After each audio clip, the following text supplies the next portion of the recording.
If you have some questions, hopefully not too technical, and I'll try to see what I can do with them. Nobody has any questions? Oh, okay. I think it's interesting when you say you look now at works of art that you created years in the Yeah. past and you view them differently. Oh, sure. Could you give me some of the reasons why things are drawing you versus not, and what you think that's all about? Yeah, it's a big question. It's a very good one. First of all, particularly in sculpture, but also paintings, I've probably never made the piece I maybe thought I was going to make. And that's probably common for many artists, but for me, I feel it quite strongly. So there's that initial impulse, and then all the changes that are being made, as particularly in, say, a big piece like this, which was originally clay, and now bronze. And I did start with the head,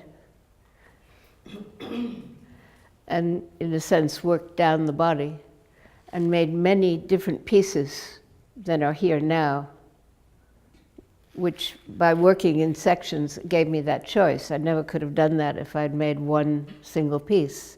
But I also liked, for me, the spaces in between were absolutely as much as what's there. Just as in music, the spaces in between the melody or the harmonies is what makes the music. So it's not the way I'm working now, but I guess looking at old work for me would be like school of some kind. I didn't really go to school hardly, but it's learning. So the pieces that I thought were wonderful at the time, I don't think they're wonderful now. But are there pieces that you've grown to like even more? Yes, the pieces that I maybe would have thrown away, in fact, and of course I have thrown away a lot, but that interest me for other reasons, because I'm thinking other things now, and hopefully I'm seeing different things. I mean, the whole phenomena of making things and looking at things and seeing, looking and seeing, who knows where those cross over. I mean, one day you have a headache, what you see, you could be looking at a Titian and it's not there. And maybe you see it 40 times, if you're lucky, and you see different things each time. That's what's interesting to me, yeah. Yeah, does that help? Oh, yes, I was Good. just interested in your thoughts. Yeah, yeah, yeah. I have a question about how you sustain your engagement with the work. My what? How you sustain your engagement with the work. Uh-huh. What I'm asking is, like, for example, this piece, what period of time went by before this was from the day you began, Yeah. to the day till the day it was finished?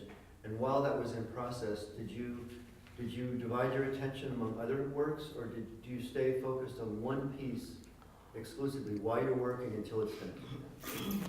Well, that one I can really answer. I almost always work on more than one thing. And this, because of the medium, which was clay, you can't work forever on clay. If you keep it wet too long, it collapses. If it dries, it cracks, so you have to pay attention. And I worked quite long for clay on any of the single sections. I have no sense of date or chronology, so I can't tell you how long the whole piece took. Probably, certainly, at least maybe 4 months or something, which is not long. I've worked on paintings for 5, 6, 7 years, But you can't work on clay for 7 years, no matter, I don't think, who you are. And but because I remade the stomach, the breasts, the legs many times, then it went over, But you asked me something else, engagement.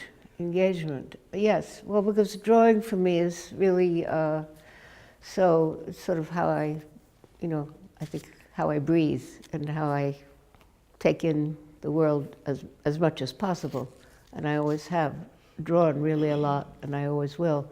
So that's mostly always going on, no matter whether I'm painting or sculpture or prints, and books, lots of books of drawings.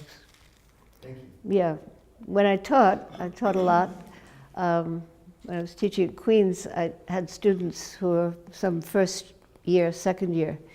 And I said to them, okay, first thing, bring a sketchbook in every week, because I met them once a week, full of drawings. And they practically fell on the floor screaming. I mean, it was just a horrifying idea to them. And I said, I don't really care what you draw. Try at least draw yourself some in the mirror, or even how you think, what you think you are, right? And you're very good at putting on makeup. You can do the eyes, you know, the earrings, lipstick, everything. So you can make marks, right? And first it was very, very hesitant. But afterwards they were bringing in 2 and 3 books a week. And they got sort of addicted. And they were drawing out in the street, they were drawing at the circus, they were drawing in the subway.